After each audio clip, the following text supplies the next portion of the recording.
신약성경 빌립보서 3장 20절을 보면 우리의 시민권은 하늘에 있는지라 라고 말씀합니다. 무슨 말입니까? 예수를 믿어서 구원받은 그리스도인은 하늘의 시민권자라는 말입니다.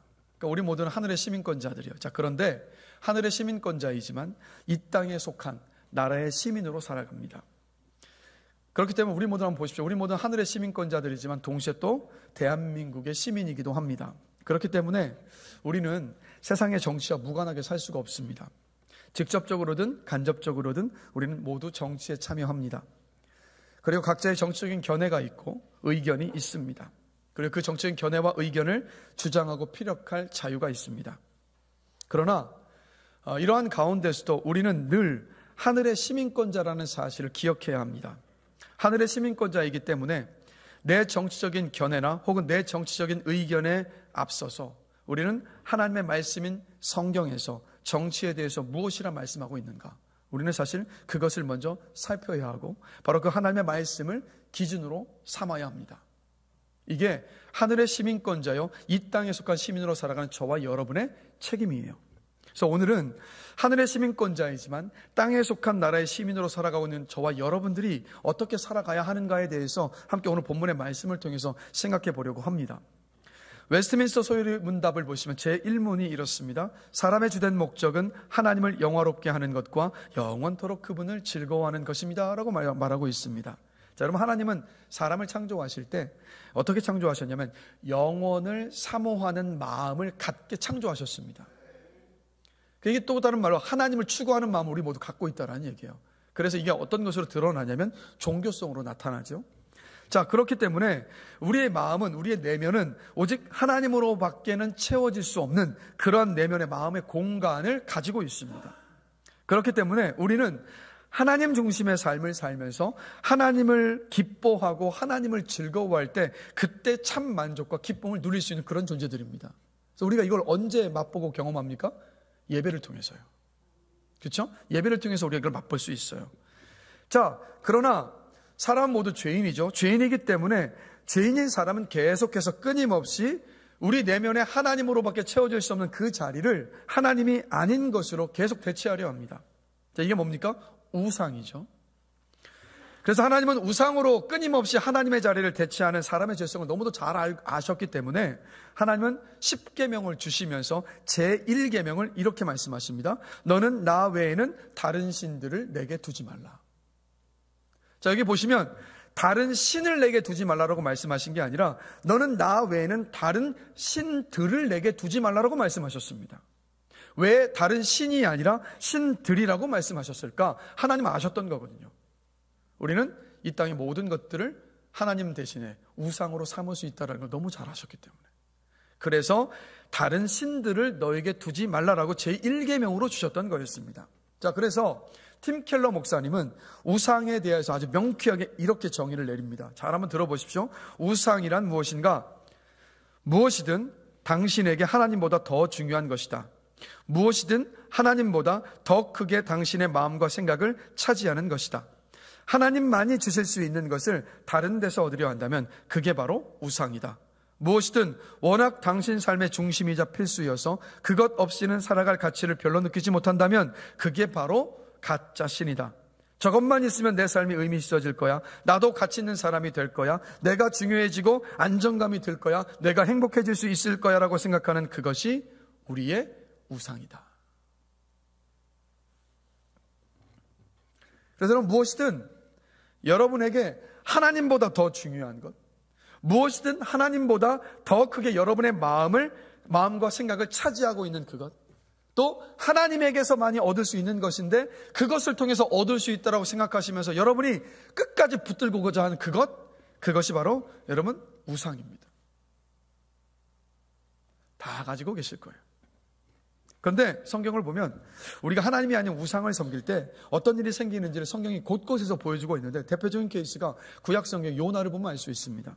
자, 하나님은 선지자 요나에게 당시의 이스라엘에게, 그러니까 우리나라의 일본과 같은 나라가 바로 이 니느웨였는데 요나에게 이렇게 말씀하시죠. 니느웨에 가서 그들에게 회개의 복음을 전해라 라고 말씀하십니다. 그래서 하나님은 니느웨가 그 회개의 메시지를 듣고 회개하면 그들을 용서하시려 하셨던 거예요. 자, 그런데 요나는 니느웨가 회개해서 하나님께 용서받는 게 죽도록 싫었습니다. 니느웨가 하나님께 심판받기를 원했던 거예요. 그것이 요나의 조국 이스라엘의 유익이었기 때문에. 그래서 요나에게는 하나님께 순종하는 것보다 이스라엘의 유익이 먼저였습니다. 뭐였습니까? 우상이었던 거예요. 자, 그리고 또 요나는 자신은 선하고 옳고 니느웨의 왕과 백성들은 악하고 옳지 않으니까 당연히 심판받아야 한다라고 여겼습니다. 도덕적 우월감이라는 우상을 또 가지고 있었어요. 자, 그래서 요나는 진심으로 회개하라는 메시지를 니느웨에 가서 전하지 않았습니다. 그냥 설렁설렁 마지못해서 그런 메시지를 전했어요. 자, 근데 놀랍게도 요나의 그 성의 없는 그 메시지에 니느웨의 왕부터 모든 백성들이 회개하고 하나님께 자복하고 용서를 구합니다. 하나님께서 그들을 용서하셨고 그들을 살리셨어요. 요나의 우상이 산산이 무너졌습니다. 그러자 요나가요, 그 요나서를 보면 이렇게 반응합니다. 요나서 4장 1절인데요. 요나가 매우 싫어하고 성내며 주체할 수 없는 분노를 표출한 거예요. 요나서 4장 3절입니다. 여호와여 원하건대 이제 내 생명을 거두어 가소서. 사는 것보다 죽는 것이 내게 나음입니다. 무슨 말입니까? 하나님, 이들을 용서하셨습니까? 이제는 더 이상 저는 살 가치가 없습니다. 차라리 저를 좀 데려가 주십시오라고. 여러분, 너무도 극단적인 반응을 보여요. 이게 바로 우상이 우리의 마음을 차지할 때 보일 수 있는 반응입니다. 두려움으로부터 비롯된 분노와 극단적인 행동과 태도들.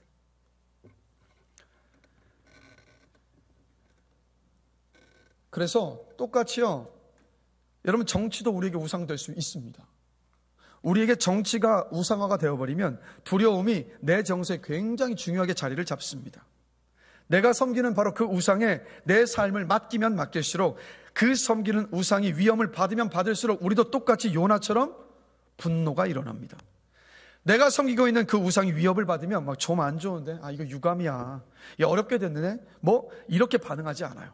끝장났네, 이제는 희망이 없어, 이 나라를 떠나야겠네, 이런 극단적인 반응을 보여요.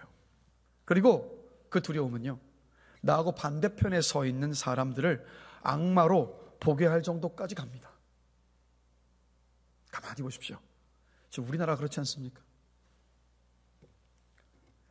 한번 여러분 돌아보셔야 돼요. 정치 뉴스에 너무 많은 시간을 쏟아부으시느라 하나님께 나아갈 시간이 없다면 여러분의 정치가 우상일 수 있습니다.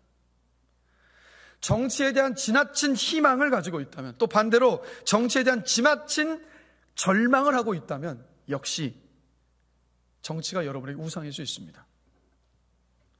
요즘 그 어느 때보다도 우리나라를 보면 정치적인 양극화와 적대감이 너무도 심합니다. 여러분, 이런 현상은요, 우리가 정치를 우상으로 삼고 있다는 증거입니다. 정치가 우상이 되면 내가 좋아하는 정치인을 메시아로 여깁니다. 그 사람이 말하는 정책을 구원의 교리처럼 받아들여요. 정치가 우상이 되어버린 사람들에게 진짜 악당은 누구냐면 상대편 당에 속한 사람들, 상대편 당을 지지하는 사람들, 상대편 당의 지도자가 되어버립니다. 무섭죠? 근데 이게 왜 무서운 일인지 아세요? 정치가 우상이 되어버리면 우리가 무엇을 잊어버리냐면 내가 하나님께 용서받은 죄인이라는 사실을 망각합니다. 그래서 어떤 일이 벌어지는 거냐면 내가 가장 옳다고 여겨서 결국 내가 심판주이신 하나님의 자리에 앉아서 난도질하는 거예요. 정죄하고 비판하고 판단합니다. 이게 지금 우리나라에 벌어지고 있는 일이에요. 성경을 보시면 이스라엘이라는 나라는요, 다른 나라와 달랐습니다. 무엇이 달랐냐면 다른 주변의 나라들은 인간 왕의 통치를 받았지만 이스라엘은 하나님의 통치를 받는 나라였기 때문에 달랐습니다. 근원적으로 구별된 나라였어요. 자, 그런데 이스라엘 백성들이 가만히 지내다 보니까 주변의 나라들이 계속 눈에 들어와요. 근데 그 나라를 가만히 보니까 인간 왕을 중심으로 해서 막 전쟁도 나가서 승리를 하고 전리품을 거머쥡니다. 인간 왕을 중심해서 화려한 문명들을 막 세워나가는 그 모습이 계속 보이는 거예요. 근데 그 모습을 딱 보고 나니까 자기들은 눈에 보이는 왕이 없거든요. 하나님은 눈에 보이지 않으시니까. 그러니까 그들이 너무 부러워진 거예요. 그래서 이들이 어떻게 하냐면 하나님께 요구합니다. 우리에게도 인간 왕을 주십시오. 여러분, 하나님의 마음이 얼마나 아프셨겠습니까? 그런데도 하나님은 진짜 왕인 하나님을 버리고 인간 왕을 요구했던 그들의 요구사항이 죄였음에도 불구하고 하나님 어떻게 하셨습니까? 그들이 요구하는 인간 왕을 그들에게 주셨습니다. 바로 누굽니까? 이스라엘 초대왕 사울이에요. 근데 사울은 어떤 사람이었냐면 키도 컸고 덩치도 좋았고 잘생겼고 무력도 가지고 있었고 군사적인 어떤 리더십도 가진 사람이었습니다. 한마디로 이스라엘 백성들이 너무도 원했던 그런 왕의 모습을 가진 사람이었어요. 그러니 그 사울이 처음 왕이 되었을 때 이스라엘 백성들이 얼마나 기대가 컸겠습니까? 와, 우리도 이 왕을 따라서 정말 행복한 삶을 영위할 수 있겠구나, 그런 기대감으로 가득 차 있었단 말이에요. 자, 그러나 우리 모든 성경 통해서 알고 있습니다. 그들의 그 기대가, 그들의 그 꿈이 이루어졌습니까? 이루어지지 않았습니까? 산산이 깨졌죠. 왜 그랬습니까?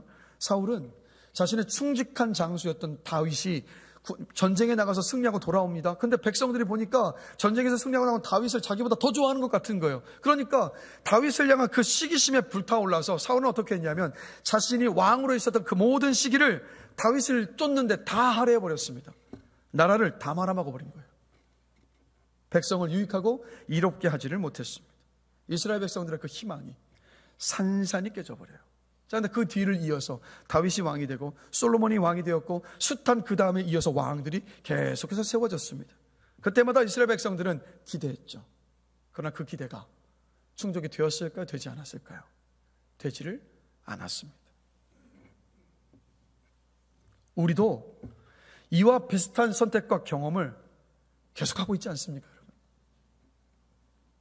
그 사람이 대통령이 되면, 그 사람이 지역구의 국회의원이 되면, 그 사람이 지자체장이 되면 모든 것들이 잘 될 것이라고 우리는 끊임없이 생각해 왔잖아요. 그렇게 됐습니까? 되지 않았습니까? 안 됐잖아요.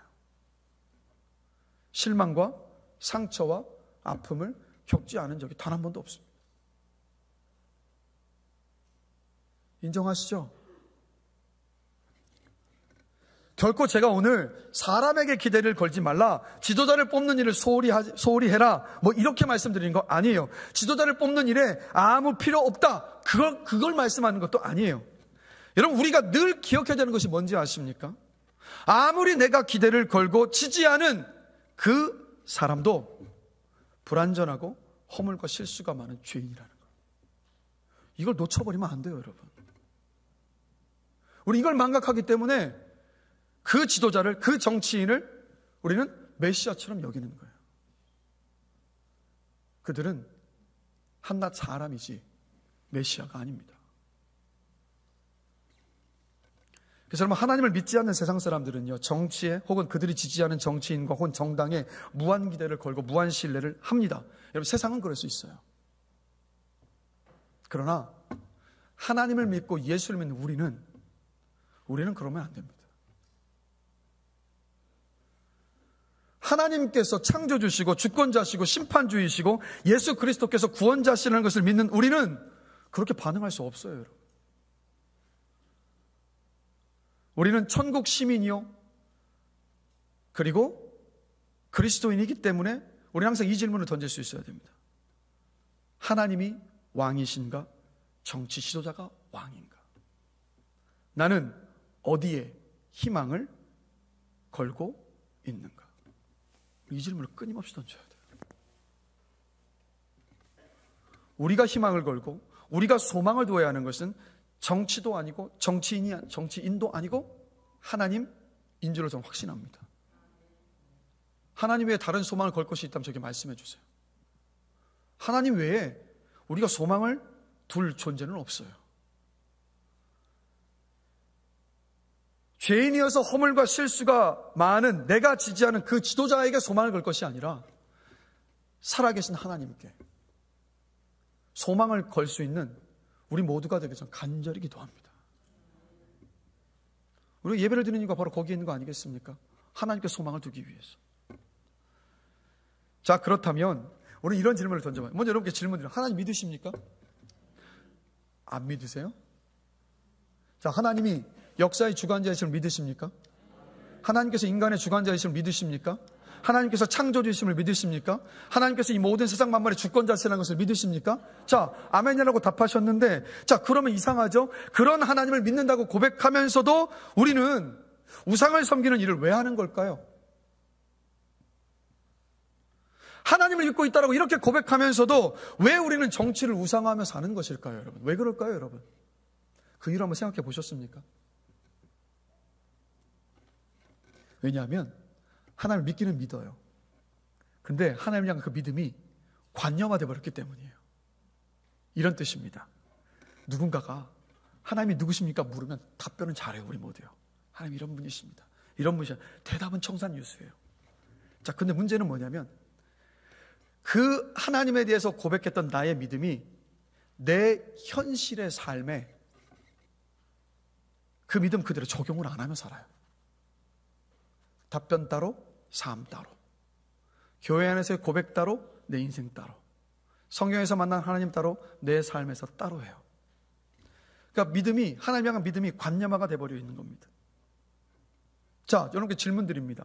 오늘 우리가 함께 모여서 예배하고 높이는 하나님, 우리가 언제나 모든 일에 소망을 두어야 하는 하나님, 우리가 한 입으로 믿고 있다라고 고백하는 우리 하나님이 어떤 하나님이십니까? 자, 성경 말씀 보시겠습니다. 다니엘 4장 17절입니다. 같이 한 목소리로 읽겠습니다. 지극히 높으신 이가 사람의 나라를 다스리시며 자기의 뜻대로 그것을 누구에든지 주시며 또 지극히 천한 자를 그 위에 세우시는 줄을 사람들이 알게 하려 함이라. 다니엘 2장 21절도 한 목소리로 같이 있습니다. 그는 때와 계절을 바꾸시고 왕들을 폐하시고 왕들을 세우시며. 욥기 12장 23절도 한 목소리로 있습니다. 민족들을 커지게도 하시고 다시 멸하기도 하시며 민족들을 널리 퍼지게도 하시고 다시 끌려가게도 하시며. 로마서 13장 1절입니다. 다 같이 읽겠습니다. 권세는 하나님으로부터 나지 않음이 없나니 모든 권세는 다 하나님께서 정하신 바라. 아멘. 뭘 말하고 있습니까? 세상의 모든 권세와 통치자와 정권과 정부 모두 하나님께서 다스리셨고 다스리고 계실 것, 다스리고 계시고 다스릴 것입니다. 이걸 어디에서 알 수 있냐면 구약성경의 에스겔과 다니엘서를 보면 이 후대에 나올 모든 제국들, 나라들에 대한 흥망성쇠를 하나님 미리 다 말씀하셨어요. 그대로 역사 속에서 다 이루어졌고 지금도 그 과정 속에 있습니다. 선한 통치자도 악한 통치자도 모두 하나님의 섭리 가운데 있습니다. 어떤 권세라도 하나님으로부터 오지 않은 것은 없습니다. 지극히 높으신 하나님은 자기 뜻대로 누구에게든지 나라를 주실 수 있습니다. 우리가 이 하나님을 신뢰하는 믿음 안에 있다면 우리는 어떤 정치적인 상황 속에서도 낙심하지 않을 수 있습니다. 두려워하지 않을 수 있다고요. 경거망동하지 않습니다. 왜요? 하나님의 뜻과 섭리 안에 있음을 알기 때문에. 비록 우리가 모든 것을 알 수도 없고 이해할 수는 없지만 모든 상황 속에서 하나님께서 이루어 가시는 선하신 계획이 있음을 믿는다면 우리 두려워하지 않을 수 있어요. 여러분 잘 보십시오. 여러분의 삶 속에서 수많은 우상들을 이때까지 섬겨보셨을 텐데 우상을 섬기는 모든 일들은 항상 우리 안에 뭘 만들어내냐면 두려움을 만들어내잖아요. 그러나 하나님을 섬기는 것은 우리 안에 뭘 만들어내냐면 평안을 만들어냅니다. 예레미야 29장 11절에서 하나님께서 분명히 말씀하고 계시거든요. 같이 읽어보겠습니다. 여호와의 말씀이니라. 너희를 향한 나의 생각을 내가 아나니 평안이요 재앙이 아니니라. 너희에게 미래와 희망을 주는 것이니라. 아멘. 막 세상이 너무 혼란스럽지만 우리 예배 자리에 와서 하나님께 온전히 집중할 때 우리가 경험하는 게 뭡니까? 그게 바로 이 평안이잖아요. 우리 예배에서 확인하잖아요. 아, 맞아. 하나님 살아계시지. 하나님 일하고 계시지. 하나님께서 선하신 뜻을 지금도 이루어가고 계시지. 우리가 하나님 믿는 믿음 안에 있을 때 우리는 두려움이 설 자리가 없습니다. 우리 모두요, 세상의 모든 권세와 통치자와 정권과 정부 모두 하나님께서 다스리고 계시다는 실제적인 그 믿음을 가지고 살아갈 수 있게 되기를 간절히 기도합니다. 우리의 믿음이 관념이 아니라 실제가 되어야죠. 세상의 모든 권세, 통치자, 정부 하나님께서 세우시고 다스리십니다. 그렇기 때문에 하나님은 그리스도인인 우리가 현실 정치에 무관심하게 살아갈 여지를 주지 않으세요. 그러면 하나님께서 세우시고 다스리시는 세상의 모든 권세와 통치자와 정부를 우리는 그럼 어떻게 대해야 될까요, 여러분? 자, 로마서 13장 1절을 보시면 이렇게 말씀합니다. 각 사람은 위에 있는 권세들에게 복종하라. 자, 로마서 13장 4절 다 같이 한 목소리로 읽겠습니다. 그는 하나님의 사역자가 되어 내게 선을 베푸는 자니라. 그러나 내가 악을 행하거든 두려워하라. 그가 공연히 칼을 가지지 아니하였으니 곧 하나님의 사역자가 되어 악을 행하는 자에게 진노하심을 따라 보응하는 자니라. 아멘. 자, 하나님께서 세상의 정부와 통치자를 왜 세우셨냐면 세상의 악을 심판하고 선을 이루어가는 하나님의 사역자로 사용하시기 위해서 세우셨다라고 분명히 말씀하고 있습니다. 자, 그렇기 때문에 우리는 세상 국가의 시민으로서 정부와 통치자의 권위를 존중하고 복종하라라고 말씀하고 계시는 거예요. 왜요? 그들이 하나님의 선을 이루어가는 하나님의 사역자이기 때문에. 그러나 이것을 아셔야 됩니다. 세상의 정부와 통치자를 하나님께서 인정하신 것이지 하나님을 대신할 존재로 만드신 것은 아니에요. 우리가 착각하면 안 됩니다. 그리고 질문 드릴게요. 세상 정부와 통치자는요, 이 세상의 악을 극복할 수 있을까요? 없을까요? 있나요? 없나요? 없습니다, 여러분. 그러니까 우리 인간 세상이 이렇게 힘든 이유는 세상에 악이 있기 때문인데 세상의 통치자와 정부, 이 세상의 악을 해결할 수가 없어요, 여러분. 이 세상의 악은 언제 완전히 극복이 될까요, 여러분? 언제일까요, 여러분? 우리 예수님 재림하실 때입니다. 우리 예수님이 재림하실 때는 세상의 심판주로 오실 거예요. 심판주로 오셔서 세상의 모든 악을 깨끗하게 다 심판하시고 끝내실 것입니다.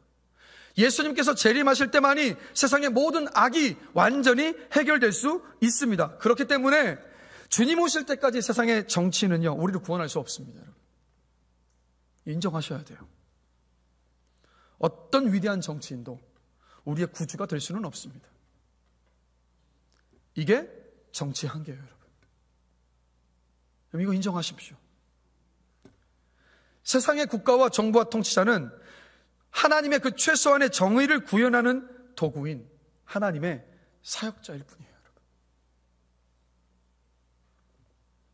그래서 하나님의 사역자이기 때문에 하나님 말씀하시는 겁니다. 세상의 모든 권세와 통치자와 정부들을 존중하고 그 권세들에게 복종해라 라고 말씀하고 있는 거예요. 자, 세상의 정부와 통치자를 존중하고 복종해야 한다라고 성경이 분명히 말씀하고 있습니다. 그러나 이것도 아셔야 됩니다. 이 존중과 복종은 무조건적인 존중과 복종이 아닙니다. 전제가 있습니다. 성경을 보면 알 수 있는데 사도행전을 보면요, 유대인의 정치기구였던 최고 정치기구였던 사내들인 공회가 베드로 사도와 요한을 체포합니다. 그 이유는 뭐냐면 복음을 전했다는 이유 때문에. 그래서 이들을 감옥에 가두고 매질을 하고 난 다음에 풀어주면서 이렇게 말합니다. 예수의 이름으로 말하지도 말고 가르치지도 말라고 엄중하게 협박하고 경고합니다. 자, 그때 베드로와 요한이 이렇게 말합니다. 사람보다 하나님께 순종하는 것이 마땅하니라. 그러면서 다시 복음을 전해요. 출애굽기를 보면 이집트 왕 바로가 산파들에게 갓 태어난 히브리의 남자 모든 아기들 다 죽이라는 명령을 내립니다. 그런데 그때 산파들은 어떻게 합니까? 하나님을 경외해서 왕의 명령에 불순종해서 아기들을 살려줍니다. 구약성경 다니엘을 보면 왕명으로 하나님께 기도하는 것을 금지한 국법이 세워졌습니다. 그런데 이 다니엘은 어떻게 하냐면 하나님께 기도하는 것을 금지한 그 국법에 불순종해서 하나님께 더 나아가서 하루 3번 기도하기를 멈추지는 않았습니다. 에스더는 또 어떻습니까? 왕에게 초대받지 않고서는 왕 앞에 나아갈 수 없었던 국법이 있었는데 그 국법을 어기고 죽으면 죽으리다는 그 심정을 가지고 자기 민족을 구원하기 위해서, 살리기 위해서 그 국법을 깨고 왕 앞에 나아갑니다. 자, 이 모든 것들이 뭘 말하고 있습니까? 하나님은요, 하나님의 뜻에 어긋나는 일을 하는 세상의 정부와 통치자에 불순종하는 것에 대하여서 사람들의 책임을 묻지 않으시는 모습을 봐요. 그리고 또 성경을 보시면 하나님은 선지자와 제사장을 왕의 곁에 두고 왕의 잘못된 통치를 지적하고 고치게 하셨던 모습을 우리는 성경에서 봅니다. 세상의 정부와 통치자가 하나님의 뜻을 실행하고 선을 이루어가는 한에 있어서 존중하고 복종할 것을 하나님은 말씀하고 계신 거예요. 잘 따라오고 계십니까? 그럼 여러분께 한 가지 질문을 드리겠습니다. 그리스도인은 보수여야 합니까? 진보여야 합니까? 그리스도인은 보수여야 합니까? 진보여야 합니까? 반대로 진보여야 합니까? 보수여야 합니까? 그리스도는 국힘당을 지지해야 합니까? 민주당을 지지해야 합니까? 뭐죠, 여러분?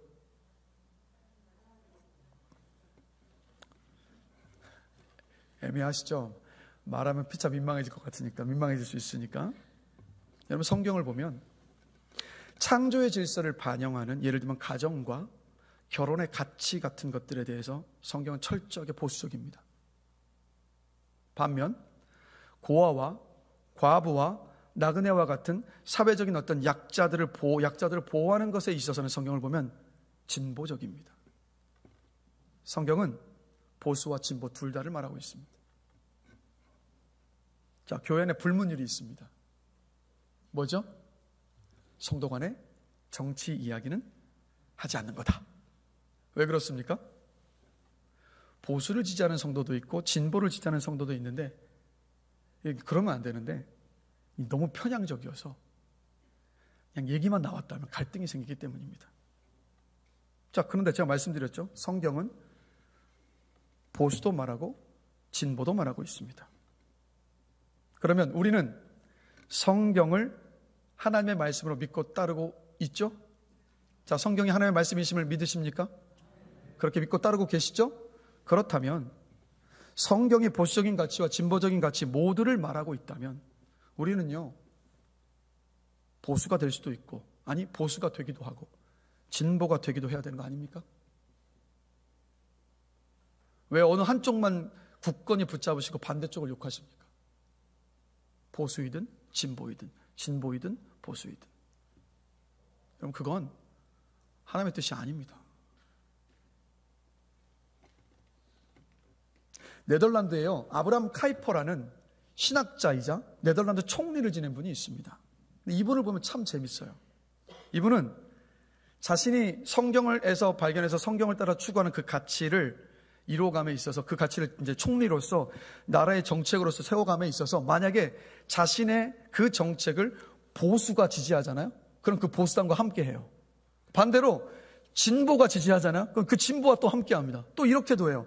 자신이 추구하는 가치를 보수당이 막 그걸 정책에 위반을 하고 있으면 또 그쪽 가서 같이 함께 힘을 모아서 그걸 하기도 하고, 또 반대로 진보 쪽에서 그렇게 하기도 하는 거예요. 그런데 놀라운 건 뭔지 아십니까? 우리나라에서 만약에 아브라함 카이퍼 같은 사람이 있으면 이렇게 욕했을 거예요. 박쥐 같은 놈이라고. 얼마든지 그렇겠죠? 그러나 이 아브라함 카이퍼는요, 네덜란드에서 얼마나 존경받는 정치인인지 모릅니다. 이 아브라함 카이퍼에게 있어서는 나의 정치적인 견해가 중요했던 것이 아니라 무엇이 기준이었습니까? 무엇에 가치를 뒀던 거였습니까? 성경 말씀이었다고요. 성경 말씀이었다고요. 여러분, 그리스도인인 우리 모두는 진보 혹은 보수라는 한쪽 편에 서는 것이 아니라 하나님 편에 서야죠, 여러분. 누군가 여러분에게 진보이십니까? 보수이십니까? 보수이십니까? 진보이십니까? 묻는다면 우리는 이렇게 말할 수 있어야 되지 않습니까? 저는 보수도 아니고 진보도 아니고 하나님 편이라고. 우리 그렇게 말할 수 있어야 되지 않습니까? 성경이 보수적인 가치와 진보적인 가치를 모두 다 말씀하고 있기 때문에. 보수냐 진보냐는 극단적인 이분법적인 구분이 아니라 정부에 관한 성경적인 원칙을 기준으로 우리는 정치를 대할 수 있어야 되고, 정치인들을 평가하고 바라볼 수 있어야 됩니다. 그리스도인은 어떤 정당의 모든 정책이나 의견을 다 따라서는 안 돼요. 왜 그렇습니까? 그 정당의 모든 정책이 다 맞는 것이 아니기 때문에 우리는 분별할 수 있어야 되고 말할 수 있어야 합니다. 우리는 모든 정치적인 판단을 하나님 나라의 가치에 비추어서, 하나님께서 성경 속에서 말씀하시는 그 원칙에 비추어서 우리는 판단할 수 있어야 되고 이야기할 수 있어야죠. 왜요? 성경이 정말 하나님의 말씀이라는 것을 믿고 있다면, 하나님께서 이 땅의 모든 정부와 통치자와 모든 지도자들을 주관하시는 분이시라는 것을 정말 믿는다면. 압니다. 오늘 저 해석에 부담스럽고 불편하신 마음을 갖고 계시는 분들이 계시다는 거 알아요. 왜 불편한지 아세요? 이것은 아셔야 됩니다. 불편한 마음을 갖는 이유는 그것이 하나님의 말씀이기 때문에. 우리는요, 좀 냉정해질 수 있고 우리를 정확히 볼 수 있어야 되지 않겠습니까? 말씀에 비추어서. 그러면 제가 지금부터 말씀드린 7가지는 정부에 관한 성경적인 원칙 7가지입니다. 성경에서 말씀하고 있는 것들이에요. 그리고 신학자인 웨인 그루뎀의 신학자에게서 도움을 받았음을 말씀을 드립니다. 우리 다 같이 한번 읽어보겠습니다. 첫째 같이 읽겠습니다. 정부는 정의를 집행하고 약자를 보호해야 합니다. 자, 시편 82편 2절에서 4절을 보면 하나님께서 세상의 통치자들에게 이렇게 말씀하고 계십니다. 같이 한 목소리 읽겠습니다. 너희가 불공평한 판단을 하며 악인의 낯 보기를 언제까지 하려느냐. 가난한 자와 고아를 위하여 판단하며 곤란한 자와 빈궁한 자에게 공의를 베풀지며 가난한 자와 궁핍한 자를 구원하여 악인들의 손에서 건질지니라 하시노라. 자, 하나님 뭐라고 말씀하시냐면 세상 통치자들과 정부가 첫째, 법과 사실에 따라 공정함과 의로움으로 판단하고 불공평한 판단을 하지 말아야 한다라고 말씀하고 있습니다. 둘째, 가난한 자와 고아와 같은 사회적 약자에게 특별한 관심을 보이라고 말씀합니다. 셋째, 권력을 사용해서 다른 사람, 특히 가난한 자와 궁핍한 자를 해하는 악인들의 손을 막으라고 말씀하고 있어요. 이게 하나님께서 정부에 관한 하나님의 원칙 첫 번째입니다. 자, 두 번째입니다. 같이 읽겠습니다. 정부는 범죄 억제를 위해 신속한 처벌을 내려야 합니다. 전도서 8장 11절 한 목소리로 읽겠습니다. 악한 일에 관한 징벌이 속히 실행되지 아니하므로 인생들이 악을 행하는 데에 마음이 담대하도다. 정부해야 될 일은 뭡니까? 악한 일이 벌어졌을 때 신속하게 그 잘못된 것들을 바로잡아야 돼요. 신속한 처벌을 내려서 똑같은 일들이 생겨나지 않도록 적극적으로 일해야 되는 것이 정부가 해야 될 일이라는 겁니다. 자, 세 번째 같이 있습니다. 정부는 통치자가 아닌 국민을 섬기고 국민의 이익을 추구해야 합니다. 자, 여러분 제가 이스라엘을 자꾸 말씀드리는데 이스라엘의 왕이 이스라엘을 다스리기 전에 누가 하나님을 대신해서 이스라엘을 다스렸냐면 사사가 다스렸습니다. 그래서 마지막 사사가 누구냐면 사무엘입니다. 이 사무엘이 이제 왕정시대가 시작되기에 앞서서 마지막 사사로서의 그 책무를 다 감당하고 난 다음에 이스라엘 백성들의 자신의 그 직무를 마칠 때 이렇게 말해요. 근데 굉장히 감동적이고 이래야 하는데라는 생각이 드는 고백입니다. 우리 사무엘상 12장 3절과 4절 다 같이 한 목소리 읽어보겠습니다. 내가 여기 있나니 여호와 앞과 그의 기름 부음을 받은 자 앞에서 내게 대하여 증언하라. 내가 누구의 소를 빼앗았느냐, 누구의 나귀를 빼앗았느냐, 누구를 속였느냐, 누구를 압제하였느냐, 내 눈을 흐리게 하는 뇌물을 누구의 손에서 받았느냐.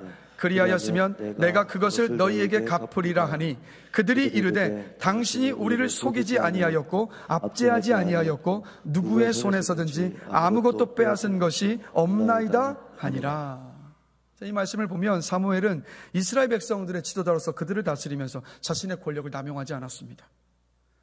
자신의 이익을 위해서 백성들과 백성들에게서 착취하지 않았습니다. 이스라엘 백성을 섬겼고 이스라엘 백성들의 이익을 추구했습니다. 결국 하나님은 이 사무엘을 통해서 세상 정부가 대통령이나 왕을 위해서가 아니라 바로 국민의 선을 위해서 일하고 존재해야 된다는 것을 말씀하고 있어요. 네 번째입니다. 같이 한 목소리로 읽겠습니다. 정부는 국민의 자유를 보장하고 보호해야 합니다. 자, 여러분 에덴 동산을 보시면 하나님께서 아담과 하와를 창조하시고 에덴 동산에 두셨습니다. 그런데 참 놀라운 게 있어요. 하나님께 순종할 것인지 불순종할 것인지 선택할 자유를 주셨습니다. 그렇죠? 그런데 아담과 하와는 결국 뭘 선택한 겁니까? 불순종을 선택했어요. 또 신명기 30장 19절을 보면 이스라엘 백성들 하나님 또 이렇게 말씀하십니다. 내가 오늘 하늘과 땅을 불러 너희에게 증거를 삼노라.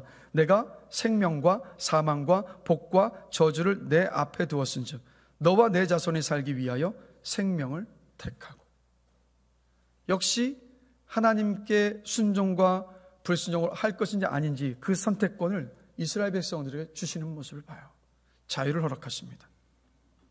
여호수아 24장 15절을 보면 또 너희가 섬길 자를 오늘 선택하라라고 또 말씀하고 있고 마태복음 11장 28절을 보면 주님께서 이렇게 말씀하십니다. 수고하고 무거운 짐진 자들아 다 내게로 오라. 내가 너희를 쉬게 하리라. 억지로 다 끌어오시는 것이 아니라 뭐라고 말씀하시냐면 너희가 내게로 올 것인지 말 것인지 선택해라. 그런데 너희가 만약에 나에게 올 것을 선택해서 나에게 온다면 너희가 내 안에서 쉼을 누리게 될 것이다라고 역시 우리 예수님도 선택할 자유를 주시는 모습을 봅니다. 창세기부터 요한계시록까지 하나님은요 인간의 자유와 선택을 존중하시고 보호하시는 모습을 봅니다. 인간이 가진 선택의 그 자유가 바로 뭐냐면 하나님께서 창조하신 인간의 탁월함이기 때문에. 왜요? 하나님의 모습을 닮은 모습이기 때문입니다. 그렇기 때문에 이 세상의 정부는 국민의 자유를 보장하고 보호해야 한다는 거예요.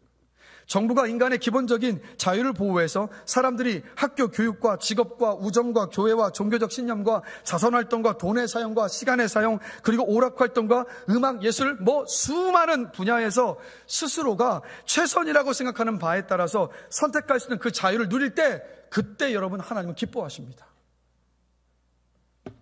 5번째입니다. 또 다 같이 한 목소리 한번 읽어보겠습니다. 정부는 분명한 권력의 분리를 확립해야 합니다. 자, 이스라엘 백성들이 인간 왕을 요구했을 때 사무엘이 이스라엘 백성들에게 경고를 합니다. 어떤 경고냐면, 너희들에게 왕이 있게 되면 왕이 자신의 권력을 사용해서 남용해서 당신들을 착취하고 억압하게 될 것이라는 걸 미리 경고합니다. 그래서 이 경고 후에 이스라엘의 왕정이 시작되었을 때 하나님께서 어떻게 하신지 아십니까? 왕 곁에 선지자와 제사장을 두셨습니다. 그리고 왕의 권력을 견제하게 하셨어요. 왕이 잘못했을 때 선지자와 제사장이 찾아가서 그 잘못했던 것들을 지적했고 바로잡을 수 있도록 곁에서 도왔습니다. 자, 예수님께서 이 땅에 교회를 세우셨습니다. 교회 리더를 세우실 때 몇 명을 세우셨습니까? 몇 명이죠? 한 명입니까? 12명을 세우셨습니다. 그리고 신약의 모든 초대교회를 보면 한 명의 장로가 아니라 복수의 장로를 세웠고 복수의 장로가 교회를 이끌어가게 하셨습니다. 하나님은 사람이 다 죄인이고요, 모든 권력이 부패한다는 것을 다 알고 계셨기 때문에 이렇게 권력을 분립하셨어요. 이것이 세상 정부를 향한 하나님의 뜻입니다. 6번째입니다. 같이 한 목소리 읽겠습니다. 법치는 국가의 통치자들에게도 적용되어야 합니다. 자, 신명기 17장 18절에서 20절은요, 새롭게 부임하는 왕이 직접 손수 자신이 직접 사본을 작성하고 곁에 두면서 이해하고 기억하고 지켜야 했었던 요구사항들입니다. 자, 우리 한 목소리 한번 읽어보겠습니다.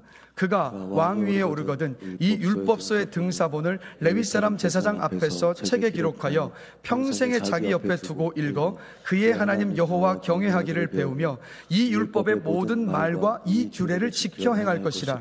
그리하면 그의 마음이 그의 형제 위에 교만하지 아니하고 이 명령에서 떠나 좌로나 우로나 치우치지 아니하리니 이스라엘 중에서 그와 그의 자손이 왕위에 있는 날이 장구하리라.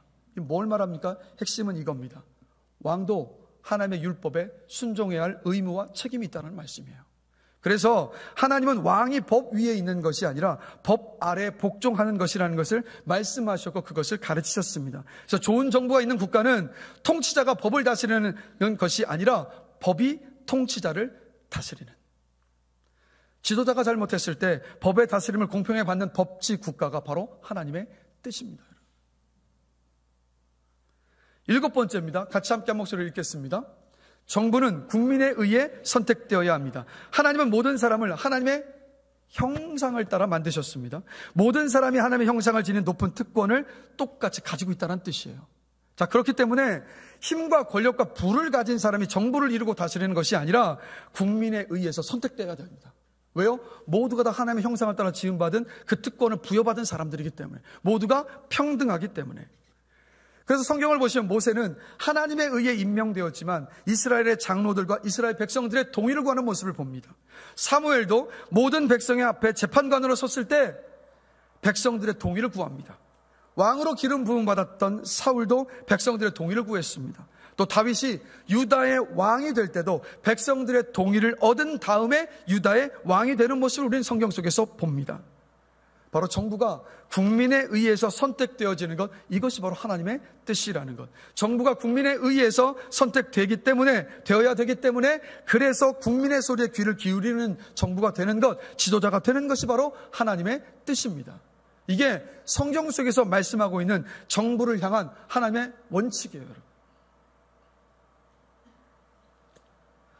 다시 한번 요약합니다. 첫째, 정부는 정의를 집행하고 약자를 보호해야 한다. 둘째, 정부는 범죄의 억제를 위해 신속한 처벌을 내려야 한다. 셋째, 정부는 통치자가 아닌 국민을 섬기고 국민의 이익을 추구해야 한다. 넷째, 정부는 국민의 자유를 보장하고 보호해야 한다. 다섯째, 정부는 분명한 권력의 분립을 확립해야 한다. 여섯째, 법치는 국가의 통치자들에게도 적용되어야 한다. 일곱째, 정부는 국민에 의해 선택되어야 한다.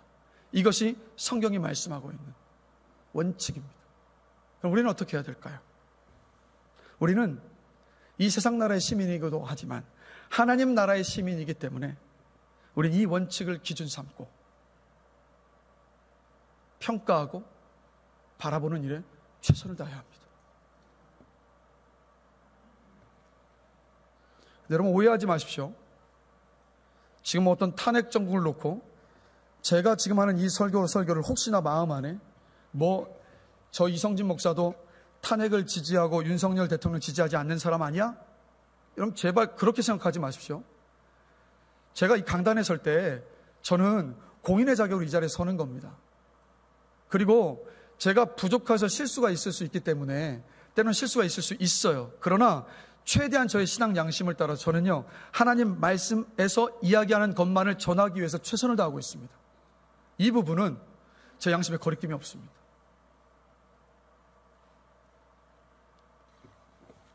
제 바람은 뭐냐면 이 탄핵 정국 속에서 여러분들이 지지하는 어떤 정당의 그 지지자가 대통령이 되고 나면 이 나라가 잘 될 것이라고 생각을 하고 계시는 분들 혹시 이 자리에 계시다면 그 착각 버리십시오. 저는 말씀드렸지만 그 사람도 죄인입니다. 여러분의 기대대로 안 될 거예요. 우리가 해야 되는 일은 뭐냐면 성경 속에서 하나님께서 말씀하신 이 원칙을 기준으로 삼아서 우리 끊임없이 우리는 점검할 수 있어야 되고 목소리를 낼 수 있어야 합니다. 그게 우리가 감당할 일이라고 저는 믿습니다. 왜냐하면 하나님께서 이 땅의 모든 통치자와 정부를 다 주권적으로 다스리고 계시다는 걸 믿고 있고 그리고 하나님의 그 말씀이 이 성경 말씀이 하나님의 살아있는 말씀이라는 것을 믿고 있다면 우리는 당연히 그렇게 해야죠. 말씀을 마무리하겠습니다. 우리 찬양팀 다 올라와 주시고요.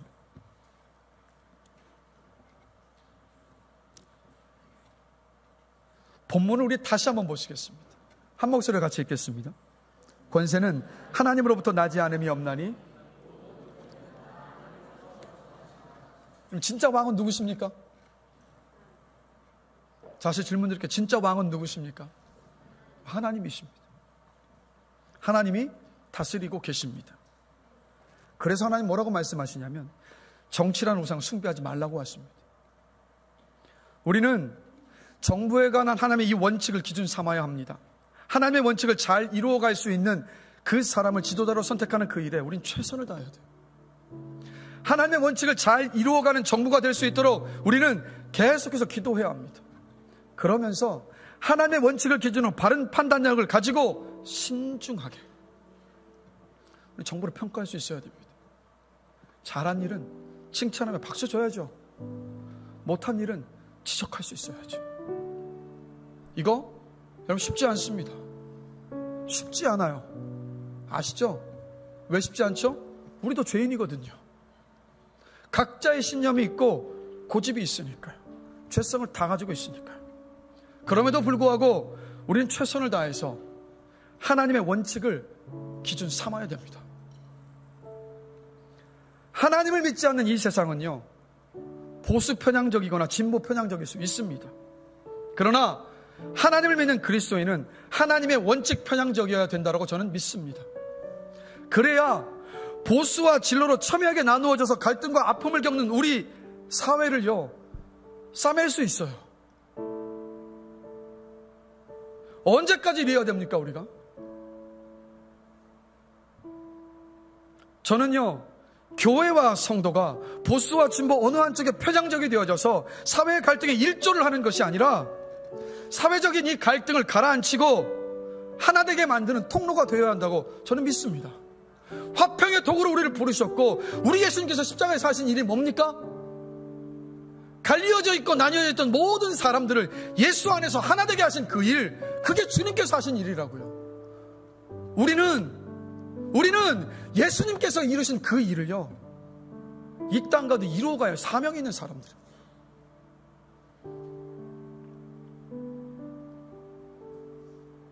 그러니 여러분, 나와는 다른 정치적인 견해를 가진 사람을 만나게 되시면 그 사람 설득해서 나를 따라오게 하려고 하지 마십시오. 그 견해, 나에게 견해가 있듯이 그 사람에도 견해가 있으니까 존중하십시오.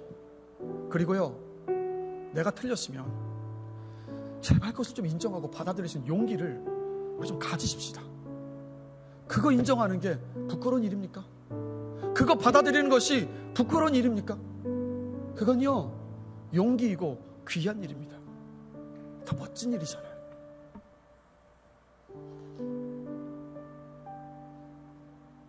그래서 저는요, 바람이 있습니다. 우리 효민교회만큼은 이 정치에 대한 이야기 불문율로 하지 말자가 아니라 건강하게 이야기할 수 있는 그런 공동체가 되었으면 좋겠어요. 모르겠습니다.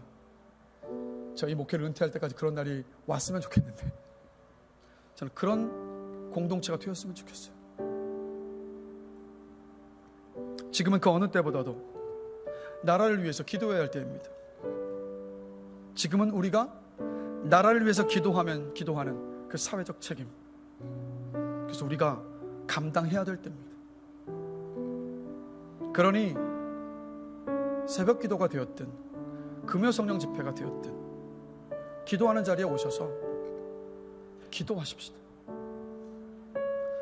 함께 세상 정부에 관한 하나님의 그 원칙을 붙들고 그런 지도자와 그런 정부가 이 나라에 세워질 수 있도록 하나님의 그 뜻이 이 땅 가운데 이루어져 갈 수 있도록 힘을 모아서, 뜻을 모아서, 마음을 모아서 부르짖으며 기도할 수 있는 우리 모두가 되기를 주님의 이름으로 간절히 축원합니다.